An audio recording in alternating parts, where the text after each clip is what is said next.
सभी देखने वालों का वेलकम है मेरे शो में जिसका नाम है तौबा करो।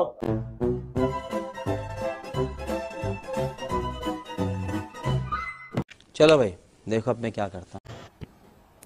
मैं एक मुस्लिम सुन्नी परिवार में हरिद्वार की पावन धर्म नगरी के शहर रुड़की में पैदा हुआ और हाई स्कूल पास करने के बाद मुकम्मल तौर से इस्लाम और भारत के सबसे कट्टर और सबसे ज्यादा खतरनाक एक सेक्ट, एक फिरके तबलीगी जमात का सदस्य बना। और तबलीगी जमात में कार्य करते हुए मैंने इस्लामिक स्क्रिप्चर और उनकी पुस्तकों को पढ़ने का जो कार्य शुरू किया। परंतु मेरी गलती यह थी कि मैंने बचपन से कुरान ना पढ़ करके पहले स्कूली शिक्षा ले ली थी, जहां मेरे गुरुजनों ने मुझको बताया कि मानवता, इंसानियत, धर्म, कर्म, प्रेम, सौहार्द क्या चीज होती है। तो कुरानी शिक्षा मुझे नहीं भाई। यदि मैंने भी और व्यक्तियों की तरह सर्वप्रथम कुरानी शिक्षा ली होती, आज हम देखते हैं बहुत सारे डॉक्टर्स हैं, बहुत सारे साइंटिस्ट हैं, उनको साफ मालूम होता है कि साइंस के बारे में जितनी बातें इस आसमानी किताब में लिखी गई हैं और मेडिकल साइंस के बारे में जितनी भी बातें लिखी गई हैं वो किसी चुटकुले से ज्यादा कुछ नहीं है। परंतु फिर भी अफसोस की बात है कि एक डॉक्टर, एक साइंटिस्ट जो कि इस पीसफुल कम्युनिटी से आता है और गलती से माँ बाप अच्छे मिलकर थोड़ा पढ़ लिख लिया, तो वो भी ये कहता है इस्लाम पे बात मत करना, इस्लाम पे बात मत करना, क्योंकि इस्लाम में अकल लगाना हराम है। ना कोई साइंटिफिक बात है, ना कोई मेडिकल बात है, एक हवा हवाई किताब है जिसमें हवा हवाई किस्से हैं। हमारे साइंटिस्ट बताते हैं कि हमारी पृथ्वी जो है वो गोल है, राउंड अर्थ। मुल्ला कहता है अर्थ इज फ्लैट, कुरान कहता है अर्थ इज फ्लैट। कुरान जो कहता है ना, हमने जमीन को बिछौना बनाया, इससे लोगों ने रिजल्ट निकाल दिया कि जमीन एक जगह रुकी हुई है। हालांकि अल्लाह ताला इसको यह कहना चाह रहा है कि जमीन, ये उसी तरीके से हजरत आयशा ने समझाया कि जमीन को हमने इस काबिल बनाया कि बिछौना है, वरना हर सेकंड में 2 ज़लज़ले जमीन के ऊपर आते हैं। अगर उनका एम्पलीट्यूड बढ़ जाए तो आप जमीन पर रह नहीं सकते। जमीन के साकिन होने के ऊपर तो कोई आयत मौजूद नहीं है, हत्ता के कुरान पाक में तो इसके उलट बात है। कुल्लुम फी फलकी यस्बहून, तमाम इजराम फलकी आसमान में तैरते हैं। और ये तैरने की जबरदस्त बात है। आप देखें तैरने वाली चीज में 2 क्वालिटीज होती हैं। गोल चीज अगर तैर रही हो ना, उसमें 2 क्वालिटीज होती हैं कि एक तो वो तैर भी होती है और वो घूम रही होती है अपने मैवर के गिर्द। ये बेस्ट चीज थी जो ये नहीं बताई जा सकती थी कि ये तैर रहे हैं, अपने मैवर के गिर्द भी घूम रहे हैं और अपनी बाकी मोशंस भी कर रहे हैं। तो सर एस्टैब्लिश साइंस इस वक्त यही कहती है और ये चीज प्रूव भी हो चुकी है कि जमीन जो है ये सूरज के गिर्द घूमती है। जब कुरान की बात आती है सनराइज और सनसेट की, वो लिटरेचर की जुबान में होती है। जैसा कि आप अगर अमेरिका का भी अखबार उठाएंगे उसमें भी सनसेट और सनराइज लिखा होगा। इसका ये मतलब नहीं कि सूर्य निकलता है सूर्य गुरूब होता है, वो विद रिस्पेक्ट टू जमीन है, वरना सूर्य गुरूब नहीं होता। हमारे साइंटिस्ट कहते हैं हमारी अर्थ रोटेट करती है। साइंस का स्टूडेंट था, गलती हो गई मुझसे, कुरान पढ़ने से पहले साइंस पढ़ ली। कुरान साइंस कहता है कि हमारी अर्थ रोटेट करती है। अल्लाह कहता है मैंने इसमें पहाड़ किलो की तरह ठोक दिया ताकि हिले नहीं।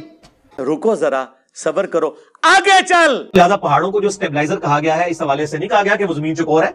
ये डायनामिक बैलेंसिंग है। आज आप जियोलॉजिस्ट से पूछे ना, ये जो पहाड़ काट काट के तो ये हाउसिंग स्कीम्स बनाई जा रही है, इसकी वजह से दुनिया के मौसम क्यों बदल रहे हैं, जमीन की ओरिएंटेशन बदल रही है। इवन एक एटॉमिक ब्लास्ट होने की वजह से जमीन के ऊपर क्या इफेक्ट हो जाता है जमीन। तो अल्लाह ताला ने इस हवाले से इन्हें लंगर कहा है। ये वो वाला नहीं जो आप समझने की कोशिश कर रहे हैं ना, जमीन पे यानी आप खुद से यानी एक खाका बना के रंग भरेंगे तो फिर उसका तो कोई हाल नहीं है। ऐसी साइंस साइंटिस्ट पढ़ता है इस साइंस को और कहता है इस्लाम पर बात नहीं करना। और सनातन धर्म है अहम ब्रह्मास्मि, किसी मोहम्मद की जरूरत नहीं है। हमें किसी मोहम्मद की जरूरत नहीं है। उस परम ब्रह्म को समझने के लिए हम उसी का अंश है, आत्मा और परमात्मा। परमात्मा यानी परम आत्मा और एक आत्मा यानी कि सीधा सा कॉन्सेप्ट है कि जीवन मृत्यु से परे, बार बार जन्मने वाली तब तक जब तक के अपने जीवन का उद्देश्य पूर्ण ना कर ले। जिस दिन पूर्ण कर लेगी आत्मा अपने जीवन का उद्देश्य, उस दिन परमात्मा से मिल जाएगी। हमें किसी जन्नत की जरूरत नहीं है। हमें कोई 72 घोड़े नहीं चाहिए जो कि बॉडी पर बम बांधकर फटने से मिलती हो। केवल मानवता ही सबसे बड़ा धर्म है और यही सनातन का उद्देश्य है। लेकिन अगर मैं इसके बरक्स बात करूं इस्लाम की, क्योंकि मैं इस्लाम को बहुत बारीकियों से मैंने पढ़ा और समझा और तकरीबन अपने जीवन के 14 से 16 साल तक मैं तबलीगी जमात का हिस्सा रहा। और आप यकीन नहीं करेंगे कि तबलीगी जमात में जो 10-12 लोगों की टीम होती है, उनके ऊपर एक उनका अमीर होता है जिसको बोलते हैं वो कमांडर। मैं 4-4 माह की 2 जमातों का कमांडर था और मैंने अपने जीवन में 11 बार 40 दिन करके तबलीगी जमात में लगाए और 3 बार 4 माह लगाए, यानी कि 4 मंथ 1 टाइम में 3 बार। जी आपने बिल्कुल सही बात कही। ये आप कह सकते हैं मैंने जाया कर दिया। मैं कहता हूं मैंने सक्सेसफुल बनाया, तभी तो इनकी जड़ें खोद रहा हूं। यदि मैंने ये ना लगाया होता तो मैं आज आपको बता नहीं पाता कि अंतर क्या है। हाँ जी, मैं ये अच्छा प्रश्न है, इसका भी मैं आपको उत्तर दूंगा। अभी बात जो है मैं मानवता की कर रहा था। तो यदि इस्लाम में आप मानवता ढूंढेंगे, 6663 आयतें कुरान के अंदर मौजूद हैं। मैं अपने पीसफुल कम्युनिटी वाले भाइयों से पूछता हूं, एक सिंगल आयत मुझे दिखा दे जो मानवता की बात करती हो। एक सिंगल 6662 आप रख लें, मेरे को केवल एक दे दें, मैं मान लूंगा इस्लाम इंसानियत का और अमन का मजहब है। चिल्लाते ना Islam is very peaceful religion, इस्लाम अमन का मजहब है, इस्लाम भाईचारे का मजहब है। किधर तुम्हारी कुरान में भाईचारा नहीं तो किधर से मजहब है भाईचारे का? केवल एक आयत सिंगल आपको मिलेगी, सूरह अल-माइदा की आयत नंबर 32। और बड़े मजे की बात यह है कि दुनिया का हर एक इस्लामी स्कॉलर इसको कोट करते हुए कहता है कि देखो यहां इंसानियत की बात हो रही है, पर जब आप उस आयत के ऊपर गौर करेंगे, क्योंकि उसकी डेप्थ को वो समझ सकता है जिसने अरबी को अंदर तक समझा हो और कुरान को अच्छी तरीके से समझा हो, तो वो आयत भी एक्चुअली इंसानियत के बारे में नहीं, मुसलमानों के बारे में है। वो कैसे, मैं आपको बता देता हूं। वो आयत है, मन अल्लाह ज़ालिका कतबना अला बनी इसराईल मन कतला नफ्सिन बिगैरि औ फसादिन फिल अर्ज़, कि अगर किसी ने भी किसी एक इंसान को कत्ल किया 2 गुनाहों के अलावा, यानी अगर 2 गुनाह करता है तो उसमें वो नहीं आएगा। किसी ने भी अगर किसी इंसान को कत्ल किया 2 गुनाहों के अलावा, तो वो ऐसा जैसे उसने पूरी इंसानियत का कत्ल किया हो। वो 2 गुनाह हैं कि या तो किसी का कत्ल किया हो उसने, बदले में कसास के तौर पर उसको मारा जा रहा हो, या फसाद फिल अर्ज़ करता हो, यानी कि जमीन में फसाद फैलाता हो, जमीन में फसाद फैलाता हो। और आपको पता है कुरान के मुताबिक जमीन में सबसे बड़ा फसाद क्या है?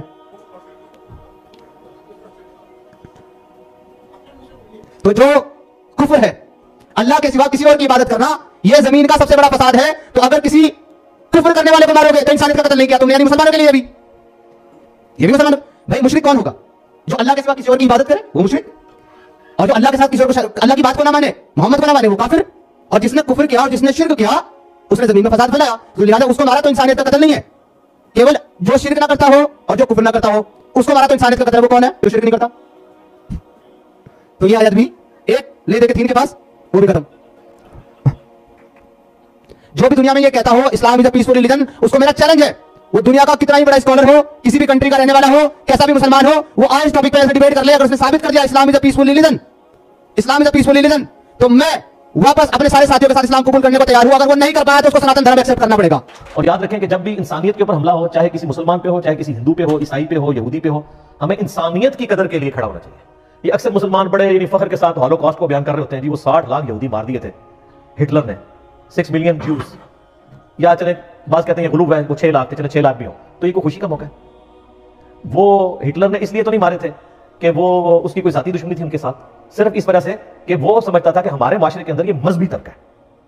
और आज उस माशरे के अंदर इस तरह की हिटलर वाली सोच वाले लोग मुसलमानों को यहूदियों की जगह समझते हैं, क्योंकि यहूदी प्रैक्टिसिंग तो थे। तो वो अल्लाह माफी दे, जो कल 100 फैक्ट्रियां जो है वो यहूदियों को ज़बह करने के लिए बनी थी, कल मुसलमानों के लिए भी बन सकती है। लिहाजा इस तरह की चीजों को फखरिया बयान नहीं करना चाहिए। हम कंडेम करते हैं हिटलर ने जो कत्लेआम यहूदियों का किया, ये कत्ले नाहक है।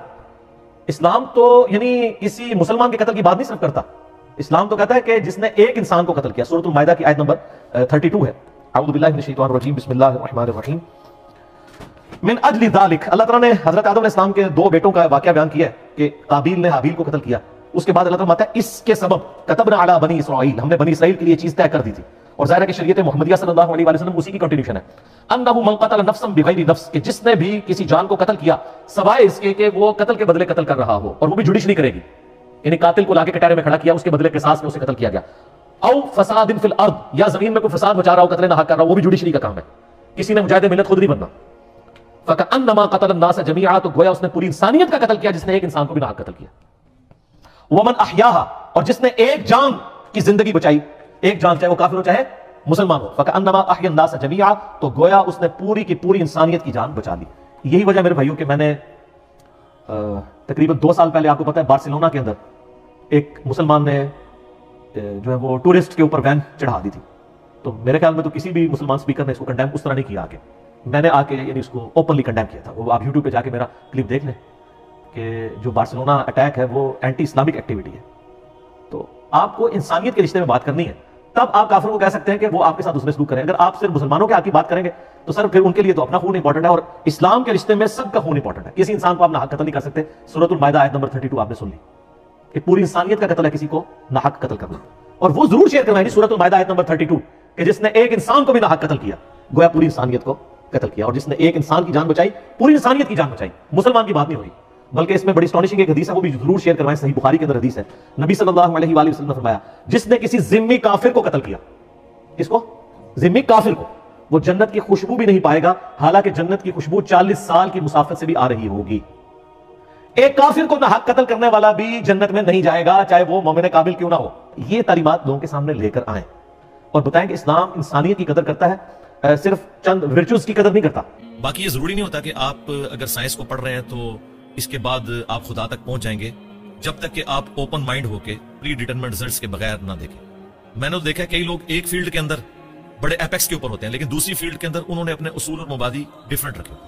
मैं गांधी साहब का वाला दूंगा, वो अपने पंजाब यूनिवर्सिटी का वाकया सुना रहे थे कि कोई एक टीचर है जो तबलीगी जमात से ताल्लुक रखते थे, उन्होंने फाइनेंस की फील्ड में या इकोनॉमिक्स की फील्ड में कोई लेक्चर दिया तो कहते हैं कि कमाल कर दिया। लेकिन जब बाद में मैंने दीन के बारे में उनसे डिस्कशन की, हालांकि उनका हुलिया वही था मजहबी, तो लगा कि आसमान से जमीन पे आ गए।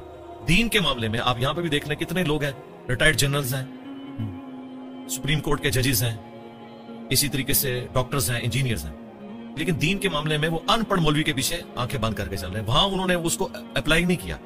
साइंस की फील्ड में मैंने देखा है कि हाथी के ऊपर 40 साल लगा दिए, 25 साल लगा दिए क्रोकोडाइल के ऊपर, लेकिन इस तरफ नहीं सोचा कि किसने ये क्वालिटी उसको दी है। वो क्वालिटीज जो आज साइंस हमें बता रही है, जो क्रोकोडाइल को खुद भी नहीं पता होगा कि मेरे अंदर ये कॉम्पिटेंसी है, वो उसको यूज कर रहे हैं। जिससे हम कई चीजों के यूजर हैं, मोबाइल के हम यूजर हैं, हमें तो नहीं पता इसके अंदर क्या सिस्टम है, चले मुझे या आपको पता होगा साइंस की वजह से, आम बंदे को तो नहीं पता, लेकिन वो यूज कर रहा है। इस तरह ये तमाम जानदार वो कॉम्पिटेंसीज यूज कर रहे हैं जिसका उन्हें खुद भी नहीं पता। तो यकीनन जिसका उन्हें खुद नहीं पता, उसके पीछे जो साइंस है उसका नहीं उनको पता, तो वो खुद तो उन्होंने अपने आप को नहीं बनाया होगा जब उनका अपने बारे में नॉलेज इतना लिमिटेड है। तो ये बेसिकली जिस तरह डॉक्टर साहब फरमाते थे ना कि इन्होंने एक आंख बंद की हुई है, एक मादे की आंख से देख रहे हैं। God is the only explanation of all the physical phenomena in this universe. वो उसके पीछे जाते नहीं है, और साइंस ने अपनी आर्जी मान ली है कि हमने डीप डिग इस हवाले से नहीं करना, हमने कानून कुदरत पे आके रुक जाना है। कि जल्जला जो टेक्टोनिक प्लेट्स की डिस्टर्बेंस की वजह से आता है, ये कौन डिसाइड करता है कि किस वक्त कौन सी प्लेट डिस्टर्ब होनी है? वो कहते हैं ये हमारी फील्ड नहीं है, जब होगा ना उसके बाद देखेंगे। ग्रेविटेशनल फोर्स है, पूरी दुनिया के निजाम को, कायनात के निजाम को इसने बांधा हुआ है। वो कहते हैं बस ये फोर्स है ना, ये कहां से आई? वो कहते हैं ये हमारी फील्ड नहीं है, हम बस इधर तक। तो साइंस फिजिकल वर्ल्ड से ताल्लुक रखती है और इसके बाद मेटाफिजिक्स को ये डील नहीं कर सकती। तो ये उनकी आर्जी है, मैं समझता हूँ। साइंस जो है वो फलसफा जो हम पुराना लेके चल रहे थे, कोरोलरीज बना के अजीब गरीब रिजल्ट निकालते थे, उससे तो जान छूटी। कम से कम कोई चीजें हम मैथमेटिकली प्रूफ कर सकते हैं। तो ये जिन लोगों का आप जिक्र कर रहे हैं ना, ये उस तरफ जाते नहीं। जो कोई जाता है ना, फिर वो इस बात तक पहुंच जाता है। और उसका सबूत यह है कि आप इन लोगों को हमारे साथ बैठाएं, हम 2-4 काउंटर क्वेश्चन के साथ करेंगे तो आपको नजर आएगा ये आसमान से जमीन पे गिर पड़ेंगे। यार हमने इस तरफ तो कभी गौर ही नहीं किया। जिस तरह एक छोटा बच्चा एक खिलौने के साथ खेलता रहता है, जब तक उसके दिमाग में आप ये चीज हाईलाइट ना करें कि यार ये कैसे बना होगा, ये वर्किंग कैसे करता है, कोई खास लेवल से आगे सोचता नहीं है, बस वो सिर्फ यूजर होता है। जिस तरह हम लोग साइंस की बनाई हुई चीजों के यूजर है ना, इस तरह ये जो नेशनल ज्योग्राफिक या डिस्कवरी या एनिमल प्लेनेट के लिए वीडियोस बना रहे हैं ना, बस ये उतनी तहकीक कर रहे हैं, उसके पीछे नहीं जाते कि यार क्रोकोडाइल जो है वो 3000 पाउंड्स के साथ चीजों को यूं ग्रिप करता है, हड्डी भी तोड़ के रख दे, लेकिन उसके खोलने की सलाहियत इतनी कम है कि उसके ऊपर अगर आप टेप भी लपेट देना तो वो अपने खोल नहीं सकता। ये कौन से मसल्स हैं जो यहां तो इतनी पावर रखते हैं, खोलने में नहीं रखते? ये किसने उसके अंदर ये क्वालिटीज रखी हुई है? उस बेचारे को तो खुद भी नहीं। आप हैरान होंगे, अभी पैसिफिक में और अटलांटिक में गहराइयों के अंदर ऐसी मखलूकात, उनकी वीडियोस आ चुकी हैं नेशनल ज्योग्राफिक और डिस्कवरी चैनल के ऊपर, कि जिनके अंदर सेम वही सिस्टम है जो आज की लेटेस्ट सबमरीन्स में यूज हो रहा है। अब हमने इतने सदियों के बाद धक्के खा के जो चीजें सीखी हैं, और वो मखलूकात तो लाखों साल से एग्जिस्ट कर रही हैं। आपकी सबमरीन का तो डिजाइनर है और इवॉल्व हुआ है ये डिजाइन कई लोगों के कंट्रीब्यूशन के बाद, और वो डिजाइन खुद ब खुद बन गया।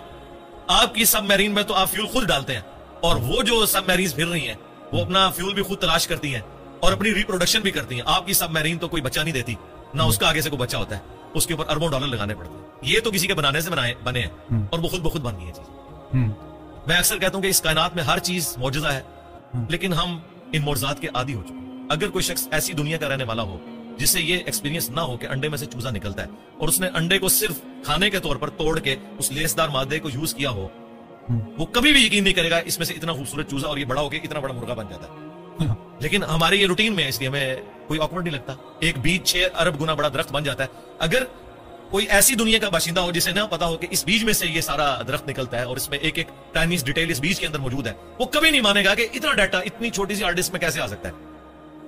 फूल के लगने का टाइम, उसके पकने का टाइम, और देखें आप, एक ही जमीन से सराब होती हैं सारी चीजें, जायके मुख्तलिफ होते हैं, और ये वो चीजें जो अल्लाह ताला ने सूरतुल अनाम में बयान की हैं, वो फिजिकल एक्सपीरियंसेस जो आज से 10,000 साल पहले का इंसान भी एक्सपीरियंस कर सकता था, आज का इंसान भी और आने वाला इंसान। इसलिए कुरान उस तरह की साइंस की चीजों को, फिजिकल फिनोमेना ऑफ नेचर को जो है वो डिस्कस कर। साइंस ने देखें, हम साइंस का इल्म हासिल करके बड़े कॉन्फिडेंट हो जाते हैं। मुझे बताएं, अगर साइंस ने ये चीज सीख ली है कि सूरज मशरिक से निकलता है और मगरिब में गुरूब होता है विद रिस्पेक्ट टू जमीन, वैसे तो गुरूब ही नहीं होता, क्या इस कानून ने सूरज को पैदा किया है? क्या ये पता चल जाए कि सूरज में ये गैसेस हैं, तो क्या इस इंफॉर्मेशन ने सूरज को पैदा कर दिया? नहीं। ये सारी इंफॉर्मेशन साइंस की, मैथमेटिकल मॉडल्स जो है, ये इंसान को वो चीजें समझने में आसानी देते हैं। ये क्रिएटर नहीं है उस चीज के, क्रिएटर तो इस फिजिकल वर्ल्ड से हट के चीज।